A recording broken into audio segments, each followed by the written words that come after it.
ഞങ്ങളിതാ വിഷു ചെറിയ രീതിയിൽ ആഘോഷിക്കാൻ പോകുന്നത്. വിഷു കഴിഞ്ഞ് കുറച്ച് അധികം ദിവസങ്ങളായി എന്നുള്ളത് എനിക്ക് നന്നായിട്ട് അറിയാം. പിന്നെ കുറെ തിരക്കുകളും കാര്യങ്ങളൊക്കെ ആയിപ്പോയിട്ടാണ് ഇത്ര ഡിലേ ആയത്. കല്യാണം കഴിഞ്ഞുള്ള ആദ്യത്തെ വിഷയമാണ് ഞങ്ങൾ ഒരുമിച്ചുള്ളത്. ഞാൻ ഭയങ്കര എക്സൈറ്റഡ് ആയിരുന്നു. അതുപോലെ തന്നെ എനിക്ക് കുറച്ചധികം സങ്കടം ഉണ്ടായിരുന്നു. കാരണം ഞാൻ ഇത്രയും കാലം എൻ്റെ വീട്ടിലായിരുന്നു വിഷു ആഘോഷിച്ചുകൊണ്ടിരുന്നത്. ഇപ്രാവശ്യം വേറൊരു വീട്ടിലാണ്. അതുമല്ല അച്ഛനും അമ്മയും അനിയത്തിയൊന്നും കൂടെ ഇല്ല. അതിൻ്റെയൊക്കെ ചെറിയൊരു വിഷമം ഉണ്ടായിരുന്നു. ന്യൂലി മാരീഡ് ആയിട്ടുള്ളവർക്ക് ഞാൻ പറയുന്നത് കുറച്ചുകൂടെ റിലേറ്റ് ചെയ്യാൻ പറ്റും തോന്നുന്നു.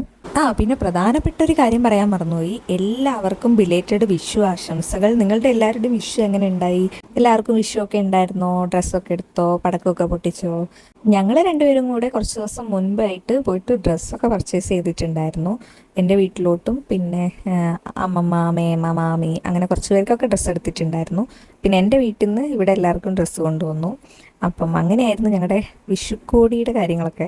ഞങ്ങൾ പൊട്ടിച്ച പടക്കത്തിൻ്റെ പാർട്ടിക്കിൾസൊക്കെ ഏതൊക്കെയോ ഭാഗങ്ങളിലൂടെയാണ് പോകുന്നത്. അതാണ് ഇപ്പം അജീഷ് പോയിട്ട് നോക്കുന്നത്. ഇത് ഇങ്ങോട്ടായി പോയേ. ഇവിടെ തൊട്ടടുത്ത വീടുകളിലൊന്നും അധികാരം പടക്കമൊന്നും പൊട്ടിക്കുന്നത് നമ്മൾ കണ്ടിട്ടുണ്ടായില്ല. ആർക്കും വിഷു ഇല്ല എന്നാണ് തോന്നുന്നത്.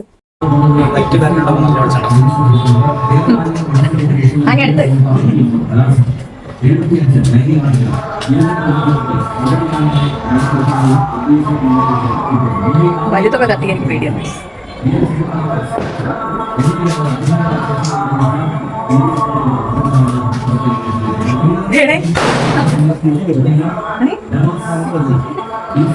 ഈ വീട്ടിലെ ഏറ്റവും പ്രായം കുറഞ്ഞ കുട്ടി ഇപ്പോൾ ഇവിടെ ഇല്ല.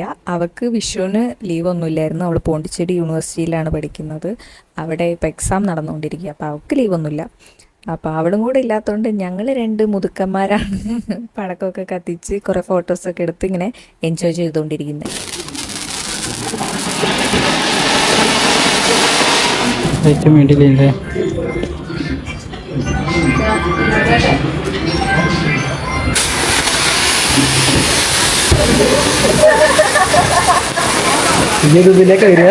ഞങ്ങൾ ഈ പടക്കമൊക്കെ പൊട്ടിക്കുന്നതിൻ്റെ സൗണ്ട് കേട്ടിട്ട് വീടിൻ്റെ അടുത്തുള്ള രണ്ട് പിള്ളേർ നമ്മുടെ വീട്ടിലേക്ക് വന്നിട്ടുണ്ടായിരുന്നു. പിന്നെ അവരും കൂടെ ചേർന്നിട്ടുണ്ടായിരുന്നു ഞങ്ങളുടെ കൂടെ പടക്കമൊക്കെ പൊട്ടിക്കുക.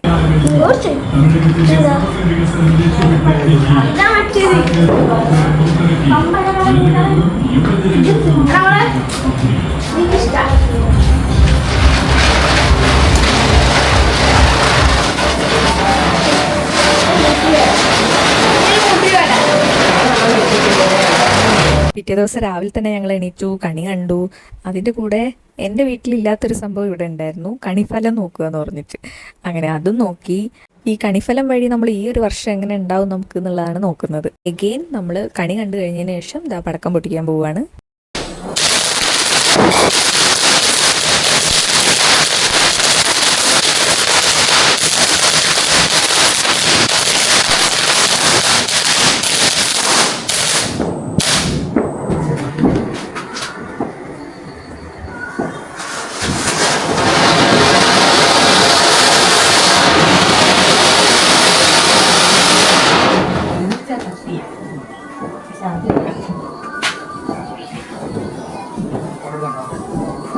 ഞങ്ങൾ രാവിലെ തന്നെ അമ്പലത്തിലൊക്കെ പോയി വന്നിട്ടുണ്ടായിരുന്നു.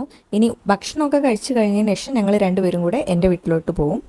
ഇതാണ് ഞങ്ങളുടെ രണ്ടുപേരുടെയും വിഷുക്കോടി. എൻ്റെ ഈ ഡ്രസ്സ് ഇവിടുത്തെ അമ്മയച്ഛനും എടുത്ത് തന്നിട്ടുള്ളതാണ്.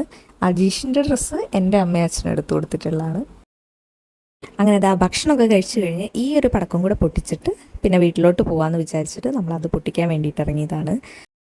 ഞങ്ങളിതാ ഈ ഓലപ്പടക്കം നമ്മൾ നേരത്തെ നിരത്തി വെച്ചിട്ടുണ്ടായിരുന്ന മാലപ്പടക്കം അല്ലെങ്കിൽ കോമ്പലേൻ്റെ കൂടെ ഒരുമിച്ച് പൊട്ടിക്കുക എന്നുള്ള പ്ലാനിലാണ്.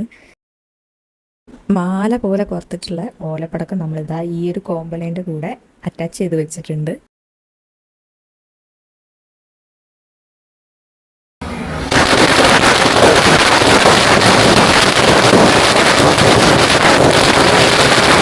ഇതൊക്കെ കഴിഞ്ഞപ്പോഴത്തേക്കും മൊത്തം പുകമയായിരുന്നു. ഒന്നും കാണാൻ പറ്റുന്നില്ല, അത്രയ്ക്കും പുകയായിരുന്നു. അപ്പോൾ ഇതൊക്കെയായിരുന്നു എൻ്റെ ഈ ഒരു വർഷത്തെ വിഷു വിശേഷങ്ങൾ. അപ്പോൾ ഇനി അടുത്തൊരു വീഡിയോയിൽ കാണുന്നവരേക്കും ബൈ.